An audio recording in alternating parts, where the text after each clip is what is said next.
Welcome to the Free Pod. I'm here with Thea, Faye, author and freelancer. Hi. Hello. I'm so excited that you're joining me today. Just super happy that you reached out as well when I put that post out there of like, can you help me? I need help. So tell us, share with us, what is your connection with autism? Well, when my oldest son is 18, and when he was 2, we emigrated to New Zealand. So we went, we lived in the UK and we went to the other side of the planet. So we literally turned his world upside down. And his reaction to that was really extreme. And it was quite unfortunate, actually, because he'd been in a Montessori nursery in the UK. So we'd put him into a Montessori nursery in New Zealand to try and give him a bit of consistency. And what we didn't know is that actually Montessori is a brand rather than a universal philosophy. And some Montessori places are great and some aren't. And unfortunately for my son, we went for one of the ones that wasn't. And he'd been identified as gifted in the UK already. And, we'd given all this information to the kindergarten. And after he'd been there, I think about 6 months, I got told by the principal that they wanted to have him assessed because they thought he was backward. Like, well, no, my child's gifted. you know that he's gifted. And they were like, well, he's not, and he has these like ridiculous tantrums and they're really over the top, and it's all terrible and awful, and your son needs help. So we were like, okay, we can't leave him in this environment. And we pulled him out. And when we got all of his notes and stuff, his work that he'd been doing, it really explained a lot about why they've been having problems with him, because the whole point about Montessori is that it's child-led. And that's what I love about it, because I take a very child-led approach to my parenting. And what they were doing in this place is that instead of letting him do what he naturally wanted to do, which is the Montessori way, they'd be like, no, you can't play with those things until you've shown us that you can like sweep with a little broom on your tray. And he was just like, well, I don't want to do that. So no, I'm not going to do that. So they were like, he's got no attention. It's like, well, no, he doesn't want to do the things he doesn't want to do, but he can sit there for an hour if it's something he finds interesting. So we pulled him out. And by that point, his behavior was very explosive, very over the top. By that point, I was about 6 months pregnant with my third child, because I got pregnant pretty much as soon as we got to New Zealand, because my husband had been there first for a couple of months and we missed each other. So baby number 3 was on the way. And we had also, there's my oldest daughter. So my oldest son was 3, my oldest daughter was 2, and baby number 3 was on the way. And we took him to an educational psychologist that we'd been referred to, because we were like, well, we're not going to get him assessed for being backward because we know he's not, but we'll get him assessed for being gifted because we know he is. And yes, he was gifted. And she said to us, give him 6 months because he's been in a very unsuitable environment, and see how he does. And if things haven't changed in 6 months, you might want to consider getting him assessed for autism. So that's when I started looking into what autism was, because I'd heard about it, but I didn't really understand any, I didn't know what it was. It was a word, and that was about as far as it went. And so I started looking into it and going, okay. And 6 months on, we were still in a position where I couldn't take him where there were any other children because he would hit them. It was, it made that first year in New Zealand incredibly difficult, because like my plan for like building my social network had been, well, I'm a mum. You go and see other mums with small children. You bond over the fact you have small children. That's it. Bingo. I have friends. And instead, I was like, yeah, we'll go to the playground, but we'll only go when I know that everybody else is at school and we'll have it to ourselves. We'll go to the pool at times when I know it's empty and we can be in the pool by ourselves. We'll go to the cinema on days when I know that it's empty, so we can be by ourselves. So he was assessed and he was diagnosed, yes, his high functioning autism. So because we were in New Zealand, we were lucky enough to get that diagnosis, because I know that if we stayed in the UK, we wouldn't have been able to. And I actually don't know if we would have started our autism journey if we'd stayed in the UK, because I look back and there were certain little things in his behavior that, you know, were signs it was there. If you know what you're looking for, you could see it in him, you know, from a very, very early stage.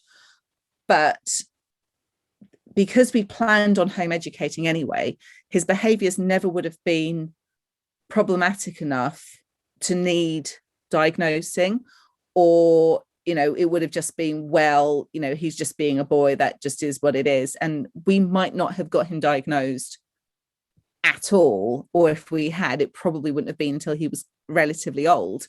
So, you know, it's kind of one of those mixed blessings, really, that going did cause him a lot of harm. It made things very difficult for all of us, but at the same time, we got a diagnosis.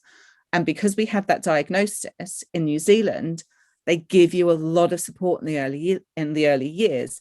So he had speech language therapy because he could talk, but he didn't really want to. I remember once a friend of ours, her dad used to volunteer to drive the trams at the Museum of Transport. And so she said, hey, look, we'll go and spend the day at the museum. My dad drives the trams. We can get you in for free. You can, you know, come behind the scenes and just sit on the trams and all this kind of stuff. So we did. I remember we sat on the trams that first time for about an hour and a half, just going up and down this tram track. My son loved it. And we had lunch with my friend's dad. And he was sitting with my son and like clearly sort of wanting to get some kind of excitement from him, because my son was very, you know, you have to know him really well to know if he's excited about something, because he just doesn't show it.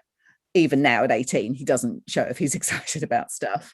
And I remember Alan saying to my son, so you're having a good time?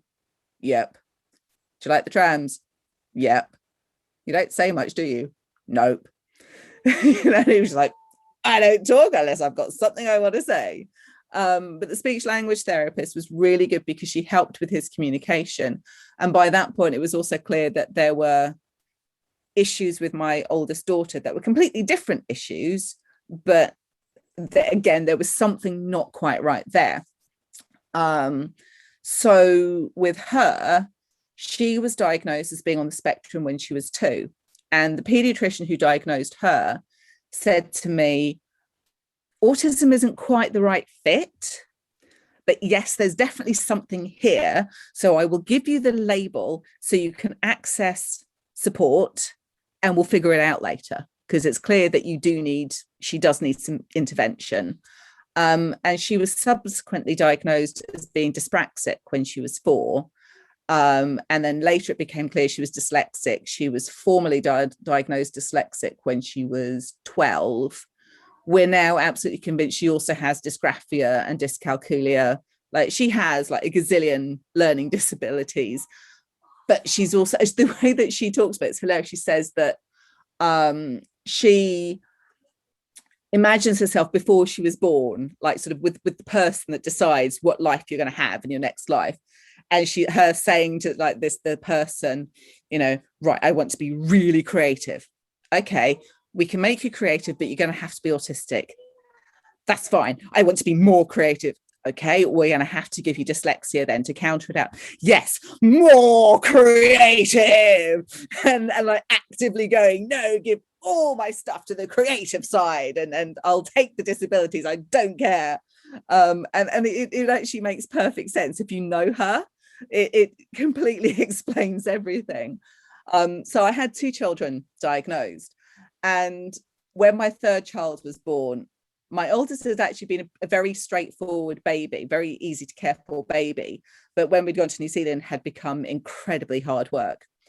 My oldest daughter was hard work from the moment she was born. She was very much, there's mama, and everything else is not the mama. And up until she was 18 months, she wouldn't take a hug from anybody, including my husband, if I was there. Like, she just wouldn't. And she was so connected to me that, like, she could be asleep and I'd just nip out to the shops. And apparently the second I'd leave, she'd start crying. And as soon as I came back, she'd stop. As soon as she had me, she'd stop. So she was very, very sensitive, and very, very connected to me, which is a beautiful thing, but also very hard work. So when child number 3 was born, it was like, they say that, you know, if you've got one child with autism, it's highly unlikely you'll get a second. So for me having 2, I just, you know, got unlucky. And I remember speaking to the speech therapist about child number 3 and saying, well, you know, is this one going to be on the spectrum as well?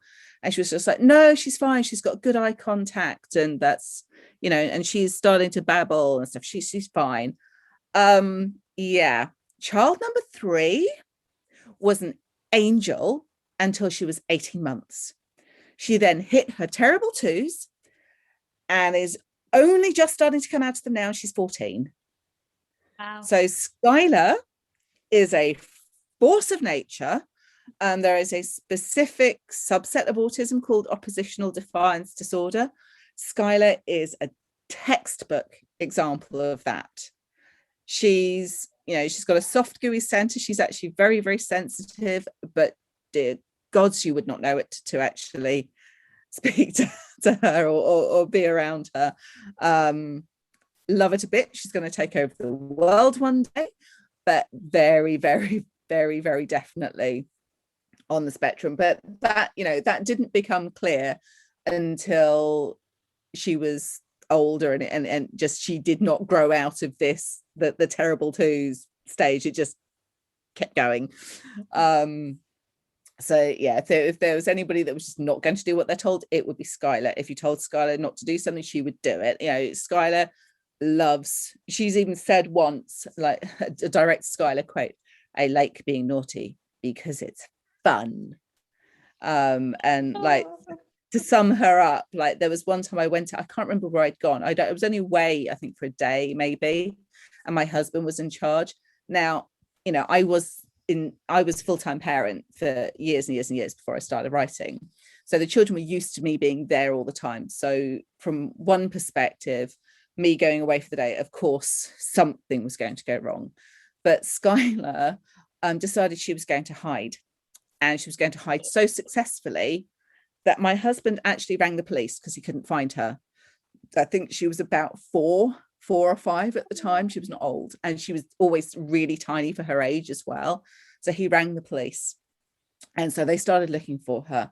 And apparently they were this close to bringing in the helicopters to start scouring the area when he did one more round of the garden, and he spotted her hiding underneath a shed in the garden. That, like, it was like a slightly elevated surface, and he saw her, and she stayed there watching them. And it wasn't that she was afraid of getting punished when she came out. She just thought it was hilarious watching these people looking for her.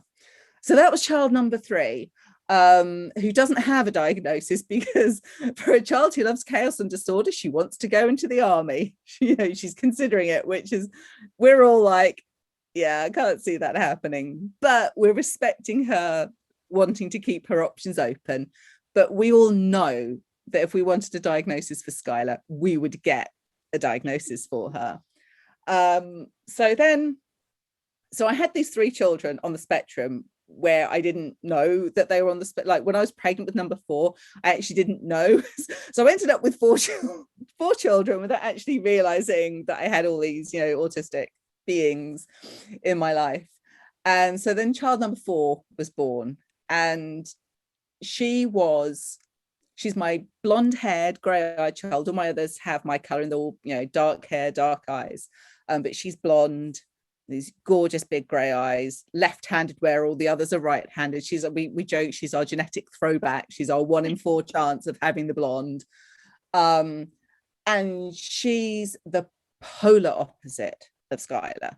Like, could not be more different. Where Skylar's about chaos, Robin's about order and following the rules. And, you know, she gets very, very stressed when people don't follow the rules. If a sign says stay off the grass And so like Skylar would deliberately put her foot on the grass, and then Robin would have a complete meltdown because the rules are you don't step on the grass, and she wouldn't be able to cope with that.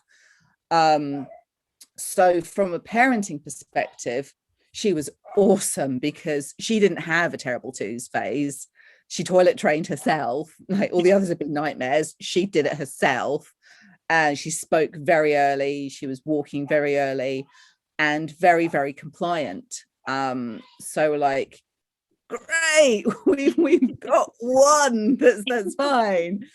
And yeah, no, and then she started growing up. And again, it was just, it wasn't that she was a problem in terms of, you know, sort of parenting, but I could see her struggles because out of all of my children, she was the one that most desperately wanted lots and lots of friends and thrived being around people and, you know, sought people out and wanted to be around people, but really struggled to build connections, really struggled to cope with the chaos, really struggled to cope with the unpredictability of children, struggled to cope with the noise levels and all these things. I'd started looking, I think when she was about 5 or 6, and I'd been sort of watching her behavior, you know, for a few years, I started sort of putting 2 and 2 together and going, yeah, I think we've actually got another one that's on the spectrum. So she wasn't diagnosed until last year. And the only reason she's diagnosed, because my attitude is a label is only helpful if it's helpful. So when we were in New Zealand, diagnosing the older 2 made perfect sense because it got us help that we needed. Coming back to the UK, there was no point in diagnosing number 3 because they've all been home educated. She wasn't in school. She didn't need support in school. Yes, she's clearly autistic, but getting a label wasn't going to change our reality. So we didn't. Robin wanted to go to school and she kept asking to go to school. And, you know, I'm child-led. I'm happy to do what is right for each individual child. I also knew that if I put her into a state school, she would drown. It would not work for her. She would go from being, you know, quite a happy, laid back person to being a stress head who would come home in tears every day because why was nobody doing what the teacher told them to do? Like, how can they not do that? So we've been lucky enough for the past couple of years to put her into a private school. She has a bursary which helps with her school fees. And she's incredibly academically gifted. She's functioning 3-4 years above her age. She's 12, but she's doing, you know, exams that they would be normally be doing at 16 because she is ridiculously intelligent. And we really want to get some help with the school fees. So that's why we started the diagnosis process for her, was just for her, she wants to be in school. School works for her to a certain extent because where she's at, they are very small class sizes. It is very child-led, but even there, she is still having the problems that I said that she would have if she went to a mainstream school. So we are lucky that she's in an environment where they are supportive and understanding. And if she needs to be off by herself, that's absolutely fine. And nobody's going to bat an eyelid. And if she needs to be working with the older children, she can work with the older children, and that's fine. So they can really tailor to her needs. But even within that environment, she is struggling. So yes, if you can hear the shouting in the background, she's one of those. So she was diagnosed last year. And then my youngest was born just before I left New Zealand and came back home. He was 10 weeks when I came back. And so by this point, I have 4 autistic children. And I'm like, yeah, and he was, again, I keep saying that my babies were absolute angels apart from Summer, but even Summer was angelic as long as you held her, as long as I held her all the time. Yeah, but Felix was awesome and sweetheart. And it was interesting because they say that autism doesn't really manifest until they're 5 or 6. Well, with all of mine before him, you could actually see it in them much, much younger than that. But with Felix, he actually was fine until he was about 5 or 6. which I think had a lot to do with being just such an autism friendly household and having things set up to support the autistic way of being. And then he started having these explosive bursts of temper. He became very aggressive. He couldn't cope with people. He desperately wanted to make friends, but couldn't cope with noise or people or unpredictability. And he was having some, sort of quite serious mental health struggles, like at 8, because Felix is a ridiculously deep thinker. If you have conversations with him, he's very emotionally naive in some ways, but in other ways, he like has these really deep, profound thoughts that he'll come out with something and you're like, you're 10, no 10-year-old thinks about the world that way, but he does. So again, he's a very sensitive soul. And so we had him diagnosed to try and get some support for his mental health, which we got the diagnosis, we didn't get the support, but oh well, 1 out of 2 is not bad. And we figure I've worked with him and I've looked at other ways of supporting him. And then finally, because there's a lot of us in our household, my husband was diagnosed 5 years ago now. He was diagnosed when he was 50. Wow. Because he was having a few issues, and it was just like, well, look, maybe you're on the spectrum, so let's go find out. And it was just like, yep, textbook. So my husband is on the spectrum. And then I was referred for diagnosis as well. So I'm just still on the waiting list. So I haven't been formally diagnosed, but from what I've learned about my children, and like my 4th child, the one that's very, very compliant, is personality wise exactly what I was like at that age. So if she's on the spectrum, I am definitely on the spectrum. So there's basically, we're a household of 7. Every single one of us is autistic, and every single one of us is a unique individual, where I think the only commonality between our personalities is that everybody's really strong-willed. So it makes for a lot of fun. Oh man. Wow. That's that's a lot of the spectrum going.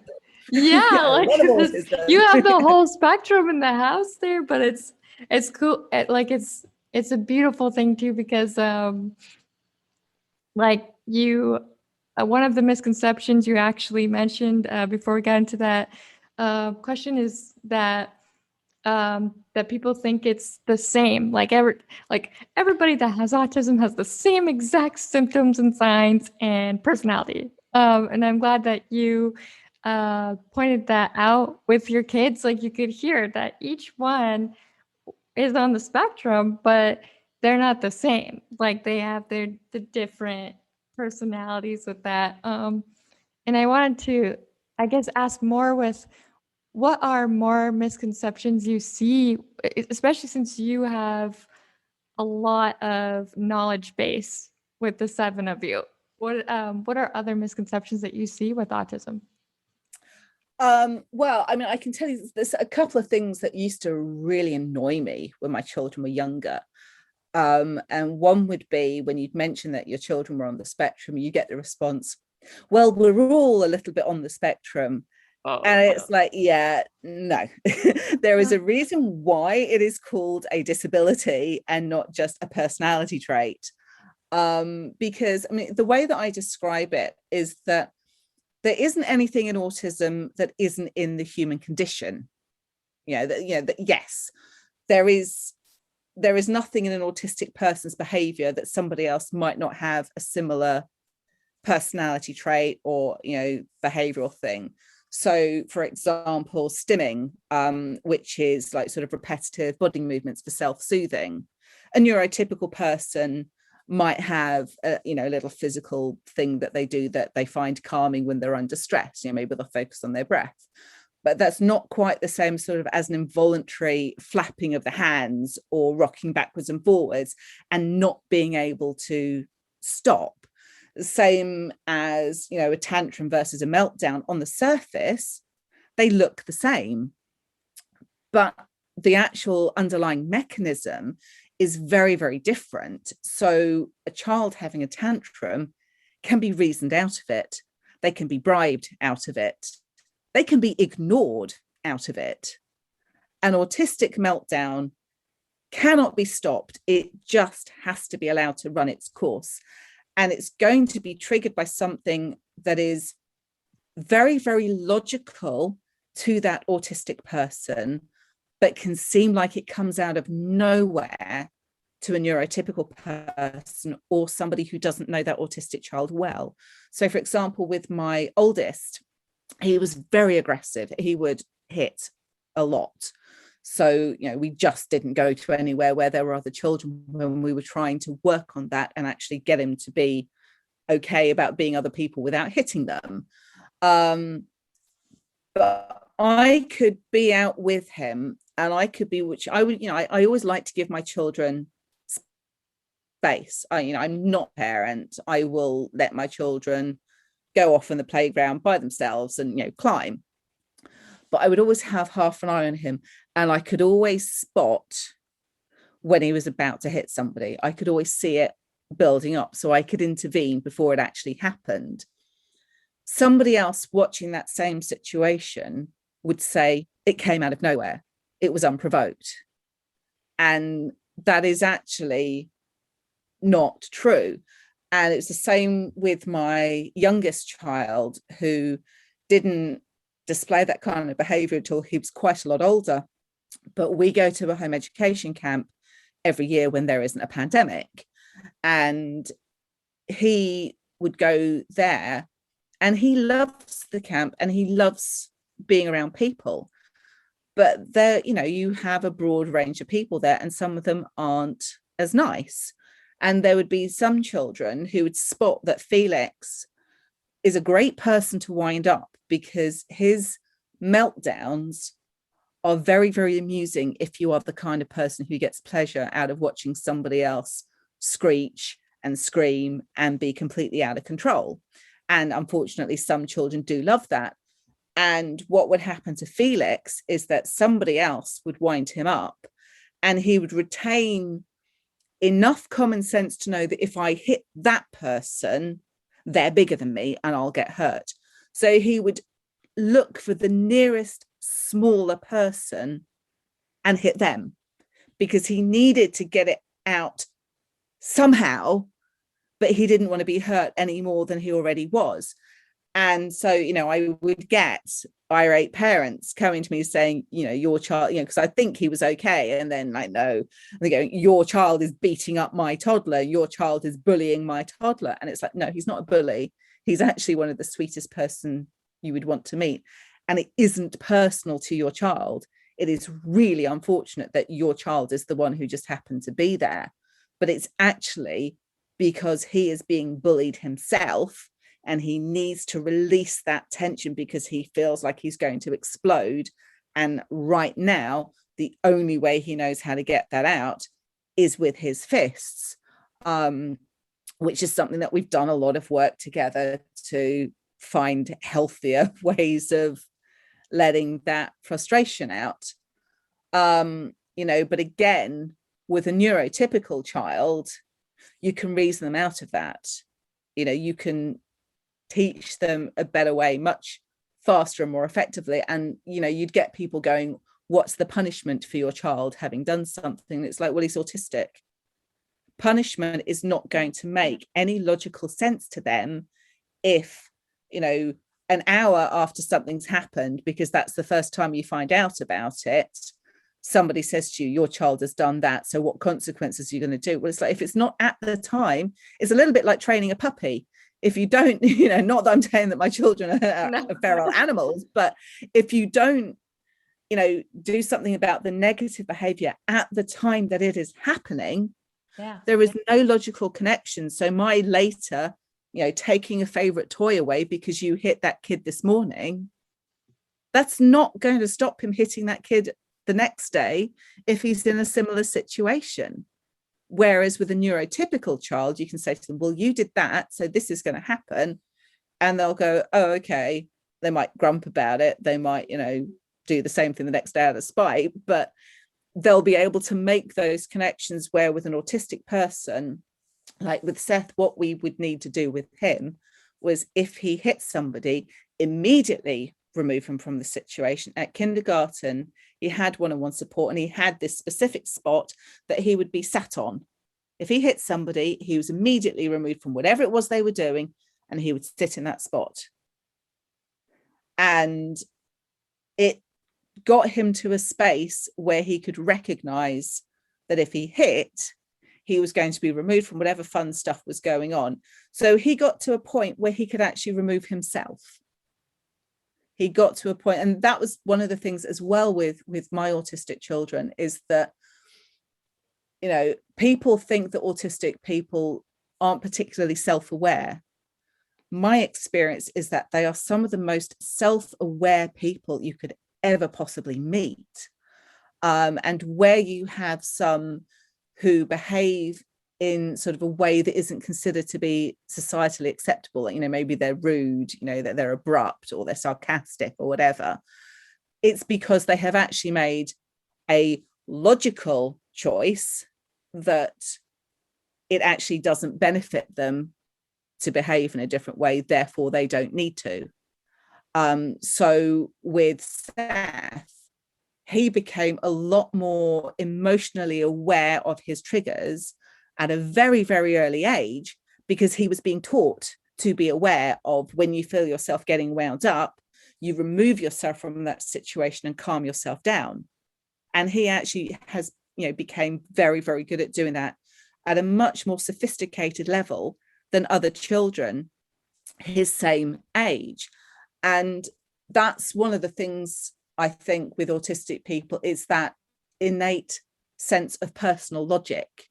Now, it might not be a logic that makes sense to other people, but it's an internal logic that has very well-defined rules that make complete sense when you understand how an autistic mind works. And I remember I was at a presentation about a parenting course that I didn't manage to do in the end. And they told us the story about a kid who was being toilet trained, and he'd get hysterical whenever he had to do a poo. And they couldn't figure out why he was so hysterical about going to the toilet and doing a poo. And one day it was just, somebody managed to realize that he was stressed about what happened when the toilet flushed. So when he did a poo the next time, they like put him in the car, drove down, went to like the nearest water treatment plant. Apparently just so happened that by the time they got, it was dark or whatever, like all the lights were on. So they're like, look, they've got all the lights on to welcome your poo. And apparently from that moment on, the child never stressed about his poo ever again. And she finished telling the story by saying, we couldn't, you know, nobody can figure out why it is that this made a difference to him, but it did. And I just went, well, that's perfectly logical. He was really worried because that was part of him.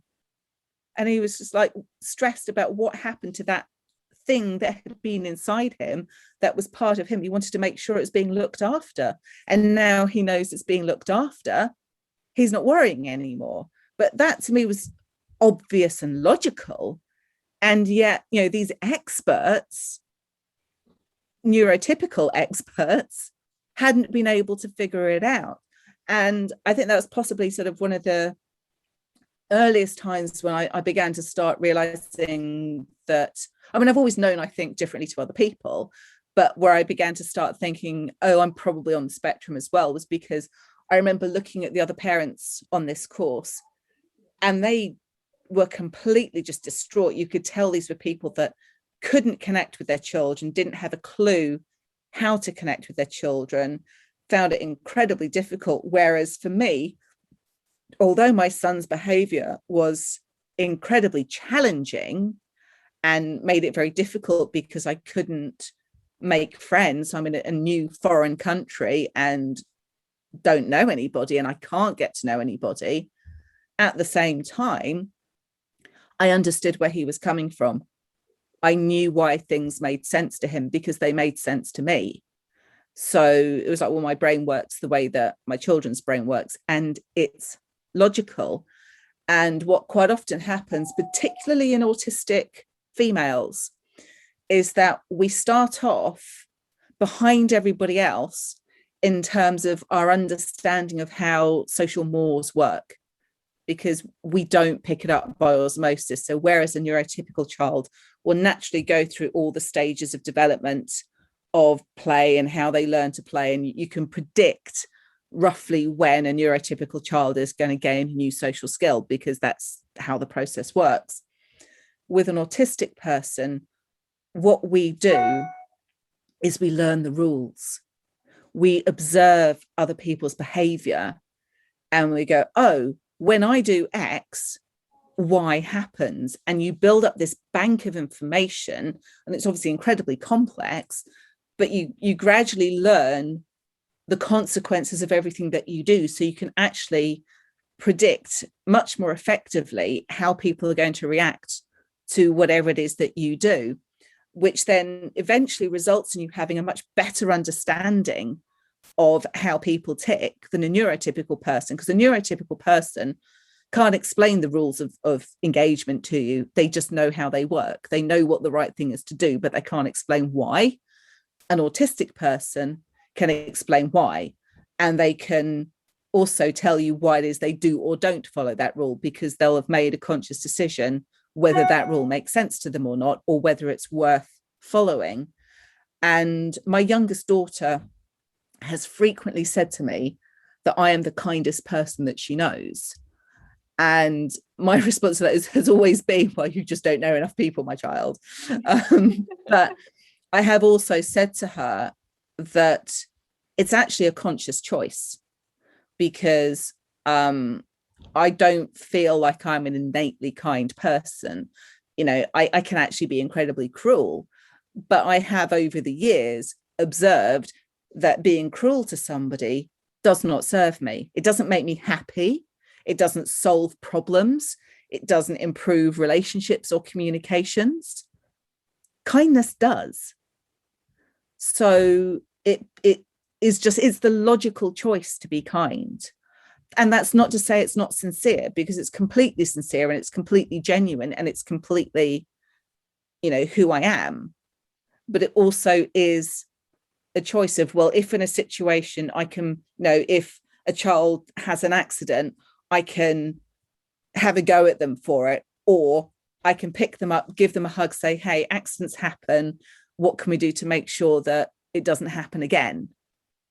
They're both valid ways of dealing with the situation, but the one that's going to get me the better result, the one that's going to build a better relationship, the one that's going to support the child to make better decisions in the future, is the kind reaction. So it just comes down to logic.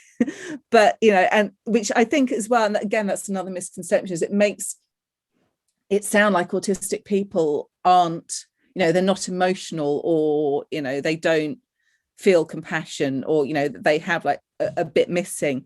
And it's not true. It's the exact opposite. Like with my middle daughter, who, as I say, she's the force of chaos, that actually comes because she's incredibly sensitive, and she's so terrified of people not accepting her for who she is, or not liking her, or not being good enough, that she would rather sabotage a relationship, you know, sabotage a friendship before it has a chance to get to anything, because then they haven't rejected her.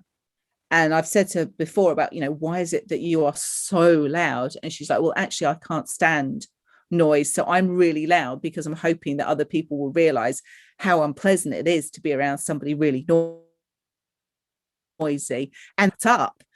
You know, so with her, there's a lot going on beneath the surface. And again, it's that logical thing. When you actually talk to her and find out where she's coming from, there is a reason behind everything that she does. But if you don't take the time out to uncover that reason, it will seem really illogical and coming from nowhere, and it just won't make sense to a neurotypical person, because a neurotypical person wouldn't make the choices that she does, because they don't fit in with how society likes to do things. And neurotypical people pretty much like to blend in with the crowd. They like to, it's a big generalization, but the average person likes to fit in, doesn't want to stand out, wants to have friends, community, large groups of people. An autistic person might want that, they might not. It depends if it's logical for them. And that's the big difference. Well, I definitely appreciate you sharing that with me and everyone that listens, because there's a lot that I learned from you that that I didn't even know, about it. So I think that it's it's just interesting how the minds are between a neuro, which I'm horrible at saying the word, but the neuro mind and the the spectrum mind. Like it's interesting how different they are, but it's I when you talk about how it's also logical, the way that you explained it, like with that little boy, like the way you explained it made sense. It's like, oh, okay, that would make sense that he would be nervous and like, where is this thing going? Because we don't, like, from the neuro side, we don't think like that. We're maybe some, I can't speak for everybody, but we don't always think like that. So when you explain it to us, it's cool to kind of be an outsider looking in and being like, okay, but that logically actually does make sense if you look at it. It's like, okay. But it is sad though that the experts there were kind of shocked by that. That kind of makes me sad that that was the experts. Like, what? Um, but with this, what advice would you give?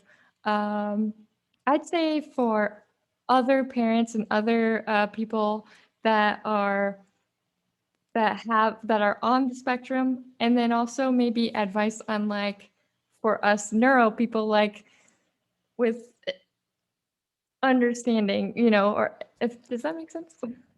Yeah, no, it does. I mean, it's interesting now because what I've noticed is that like calls to like I actually have a lot of autistic friends, and a friend of mine, she was diagnosed I think a couple of years ago, and she's younger than me. She's in sort of her mid-30s, but I remember when she said that she was on the waiting list to be diagnosed, and my husband said to me, but she's not on the spectrum, she's perfectly normal. And I said, yes, by our standards, to us, she's perfectly normal.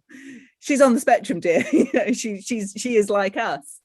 So I think the thing is that if you're on the spectrum, or you think you might be on the spectrum, there's actually a lot more of us adults than is actually recognized, because obviously we're the generation where it was only just starting to be picked up on. And even now, I'm in touch with some of my teachers from school, and they'll be like, yeah, you're always different to the other kids, but you were just a bit different. Like, even now they're like, oh no, well, I don't think you were autistic, you were just weird.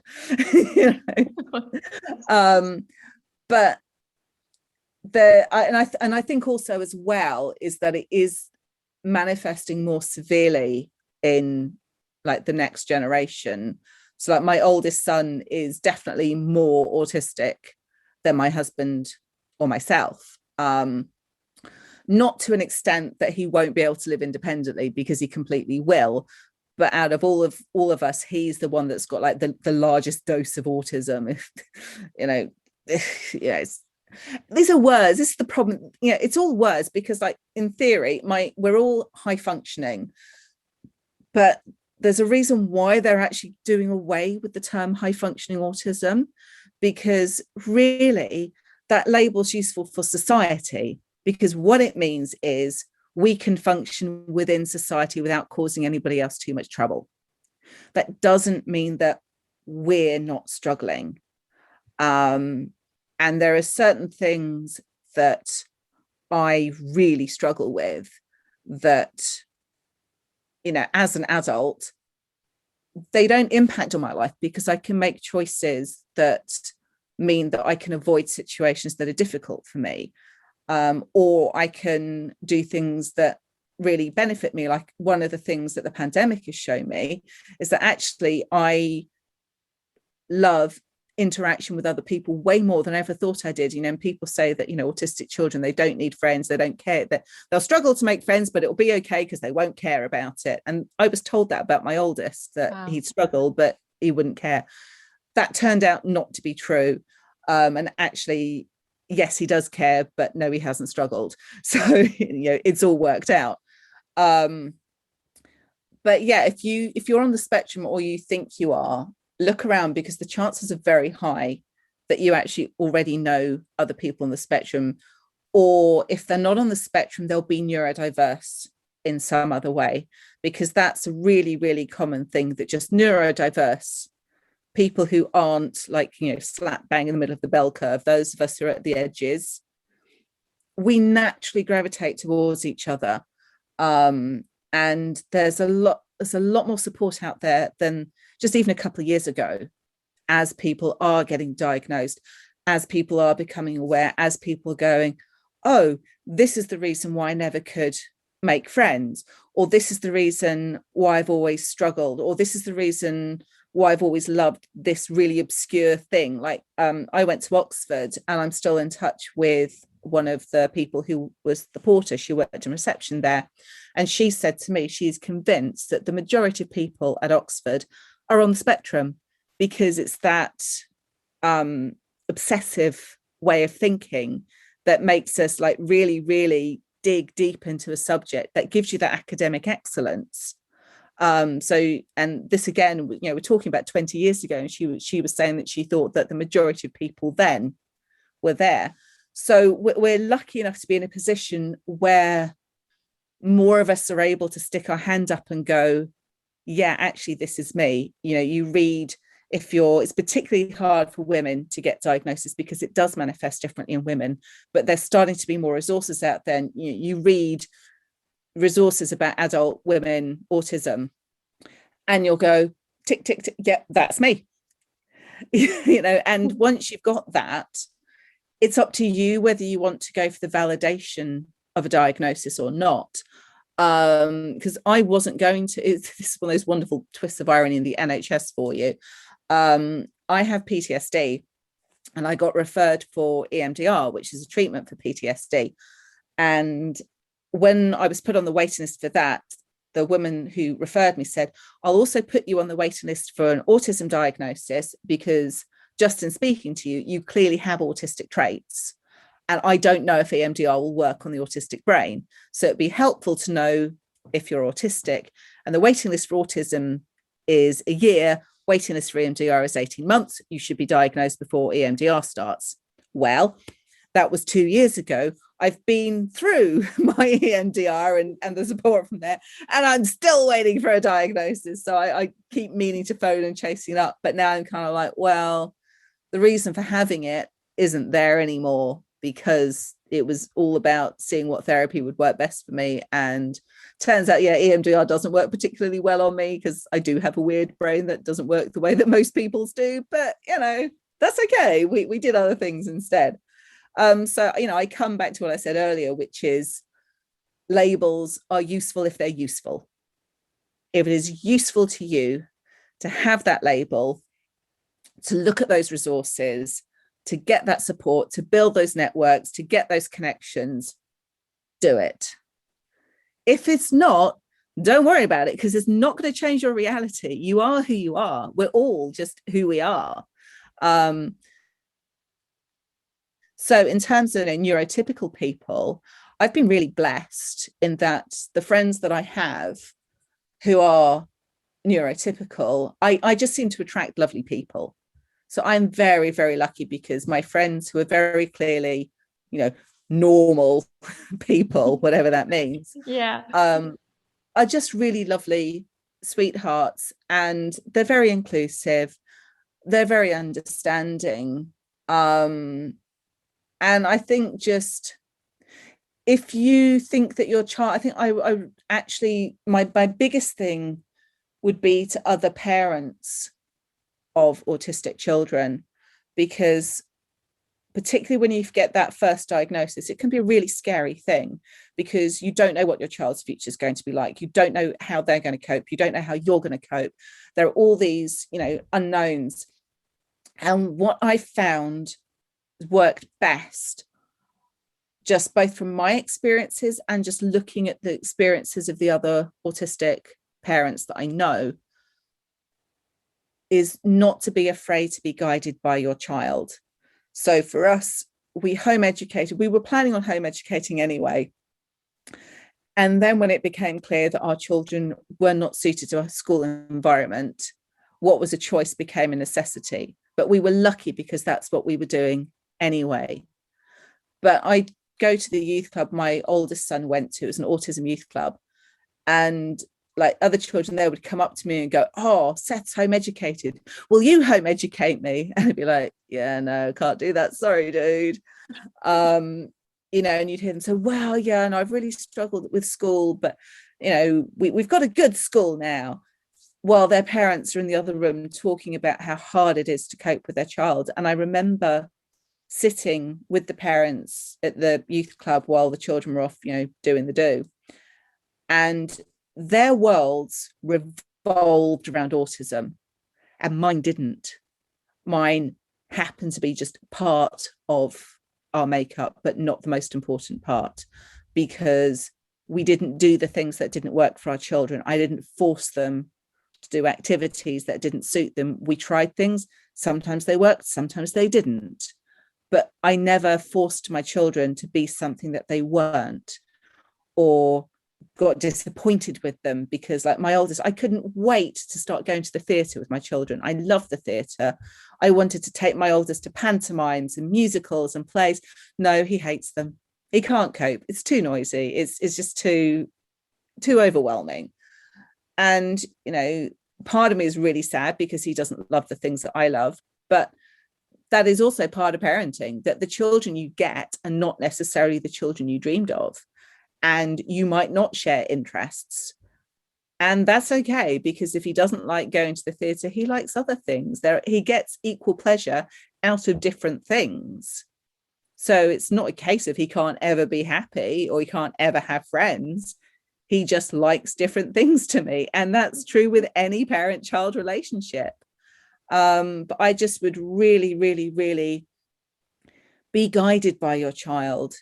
And that doesn't mean you let them do whatever they want, because autistic children, probably more than most, really need boundaries to know what is okay and what's not okay.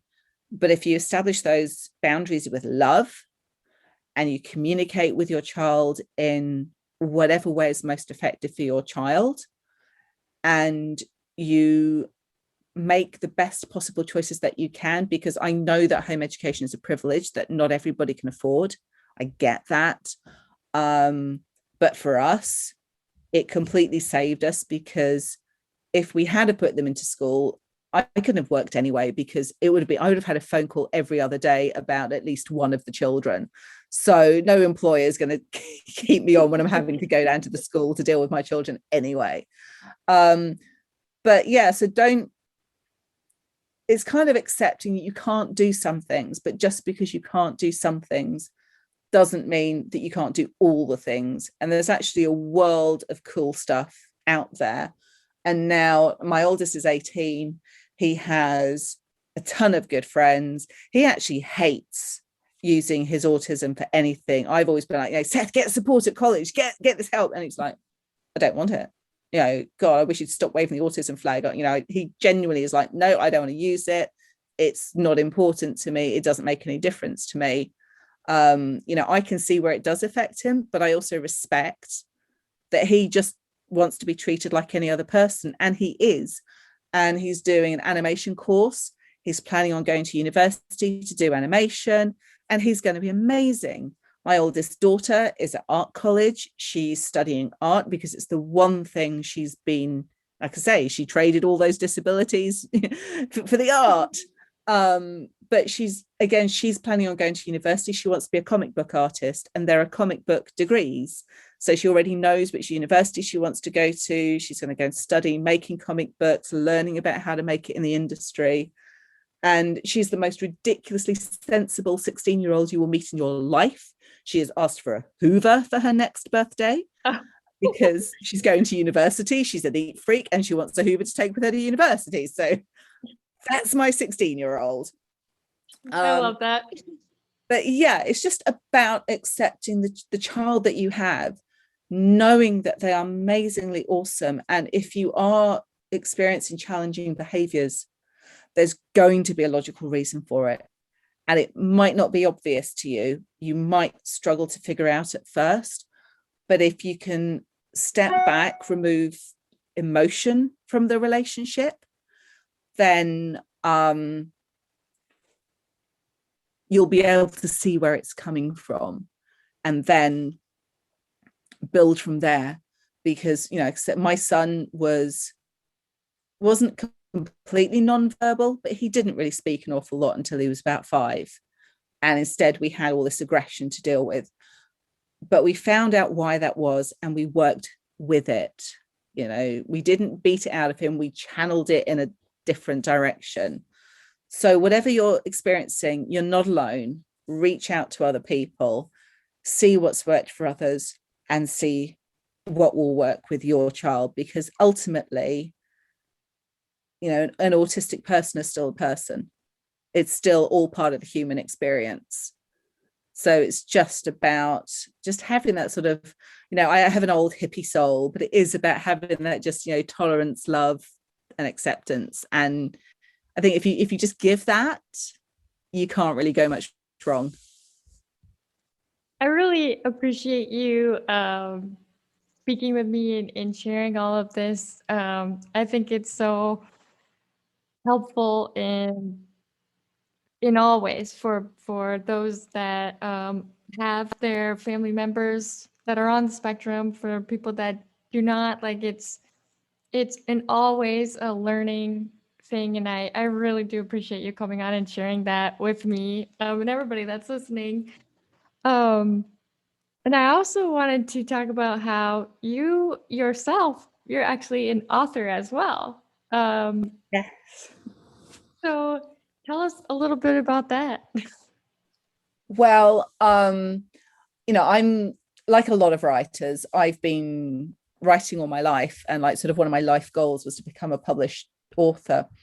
And a friend of mine, who I met through sort of a pagan discussion group, she set up a publishing company. And at the time we were having all these trolls coming onto the group claiming to like be real life Harry Potters being at real life Hogwarts, and it was just really boring and annoying. And she was setting up this company and we were like, right, well, somebody needs to write an actual book about being a wizard. So I was like, well, I'll write it if you publish it. And she was like, well, I'll publish it if you write it. And I'm like, are you sure? And she was like, are you sure?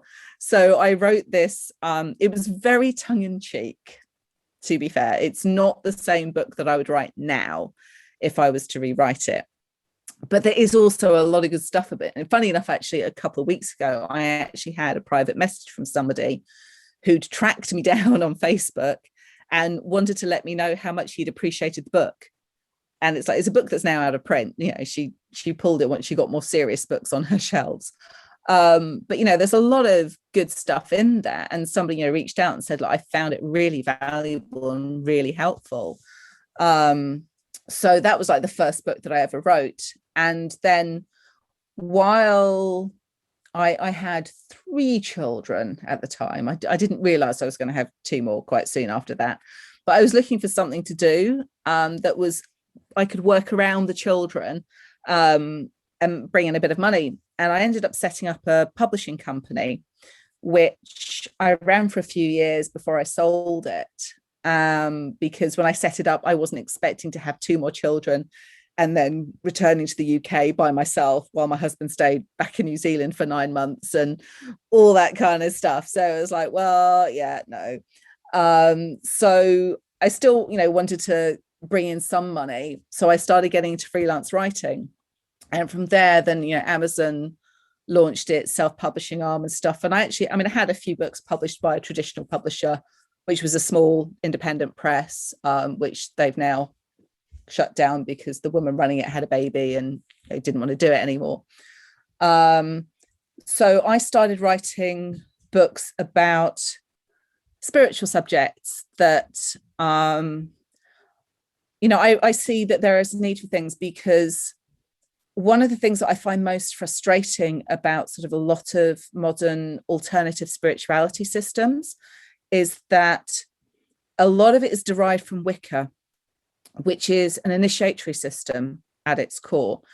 And if you're not an initiate, you don't necessarily understand everything that you're doing. And Wicca has been set up in a very, very specific way to take you through the magical process with a very specific result.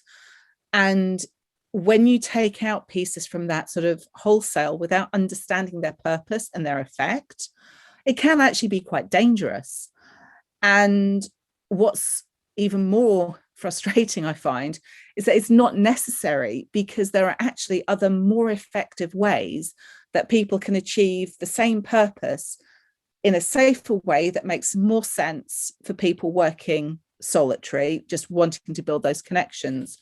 So I've started to write books that give people the choice of technique, basically, that says, right, if you want to be doing these things, here's how you can do it in a way that is meaningful, effective, but is specific to your personal preferences, skills, talents, background, So I have a book about tarot, which teaches you how to read the cards without actually having to learn the meanings. I have a course. I can teach people how to read tarot in an afternoon. I've done it with quite a few people that they've started not knowing anything about it.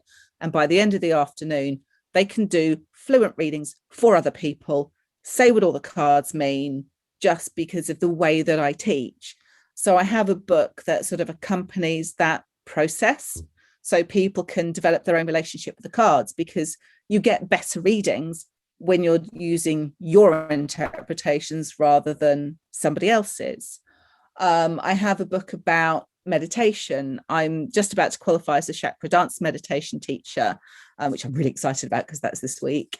And yeah, just sort of showing people, look, everybody can meditate. Don't care who you are. But I know a lot of people say that they can't because they've tried it. And what it will be is they've tried one or two particular methods. Those haven't worked for them because not all techniques work for all people, and then decided that's it, I can't do it. Whereas maybe they needed to do a moving meditation. Maybe they need their body to engage to still the mind. And they don't know that's an option. So my meditation book gives you all that. And I co-wrote a book with a friend that I run spiritual retreats with about working with the elements. And again, it's very much about, if you want to build a relationship with earth, air, fire, water, here's how you can do it yourself. Here's some ideas to get you started. Here are some ways to connect. Here are some safe but effective techniques that will enable you to develop a personal relationship that you can then build on. And I've got a book that I'm currently writing about ritual, which again talks about like completely non-Wiccan ways of doing things. You might want to do it the Wiccan way, but do it from a place of choice and power and knowledge, not because, well, that's what all the books said to do, so I think I better do it that way. So it goes through a wide range of creating sacred space, all the different ways of what kind of rituals you might want to do, how you can write them, how you can raise power. It's again number of different ways of doing that, the different steps to an effective ritual, how you plan ritual. I've run workshops where we've taken a group of people that had never met before that workshop, sat them down, written a ritual together collaboratively in 10 minutes, and then performed the ritual, and it's been beautiful and really effective. And that's how I teach. I teach it's the same approach that I take with my children. You meet the person where they're at and say to them, right, okay, here are your choices. Now go with the one that makes the most sense to you from a place of power and knowledge, rather than saying to somebody, right, you're going to do it my way because my way's the best. Uh, well, I definitely appreciate you sharing that. And where can they find these books that you have? Well, shortly you'll be able to do it on my website, which I'm working on at the moment. It's not up just yet, but it will be up within the next couple of weeks.